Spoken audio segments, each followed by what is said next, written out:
დღეს ოთარ გაბელიაზე მოგიყვებით მოკლედ. ის იყო თბილისის დინამოს ოქროს ხანის ლეგენდარული მეკარე. სწორედ მისი სიმშვიდე და, ის წარმოუდგენელი ნახტომი იყო გუნდის ევროპული წარმატების ერთ-ერთი მთავარი საყრდენი. კარგი. და მაინც რა ხდიდა მას ასეთ განსაკუთრებულს? პირველი, წარმოიდგინეთ, გაბელია კარიერა საერთოდ თავდამსხმელად იწყებდა. და რაც მთავარია, მეკარისთვის ძალიან დაბალი იყო სულ რაღაც 177 სანტიმეტრი. მაგრამ, იცით, ამ ყველაფერს აკომპენსირებდა თავისი ფენომენალური რეაქციით, საოცარი ნახტომით და თამაშის კითხვის უნარით. მეორე, ის ყოველთვის გადამწყვეტ მომენტებში ფსკინავდა. მაგალითად, 1979 წლის საბჭოთა კავშირის თასის ფინალი.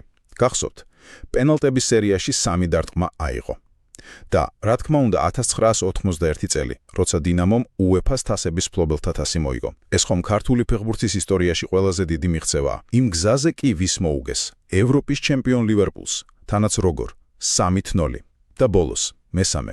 გაბელია ფაქტობრივად მთელი ეპოქის სიმბოლოა. 1979 წელს ის საბჭოთა კავშირის საუკეთესო მეკარედ აღიარეს და ლევ იაშინის სახელობის პრიზიც კი მიიღო. ეს იყო უდიდესი აღიარება. კარიერის შემდეგ კი მწვრთნელობას მოკიდა ხელი და თავის გამოცდილებას ახალ თაობებს უზიარებდა. მისი გავლენა ქართულ ფეხბურთზე დღემდე იგრძნობა. მოკლედ რომ ვთქვათ, ოთარ გაბელია უბრალოდ მეკარე არ ყოფილა. ის იყო ლეგენდარული გუნდის საიმედო კედელი, რომელმაც ქართული ფეხბურთი ისტორიულ მწვერვალზე აიყვანა.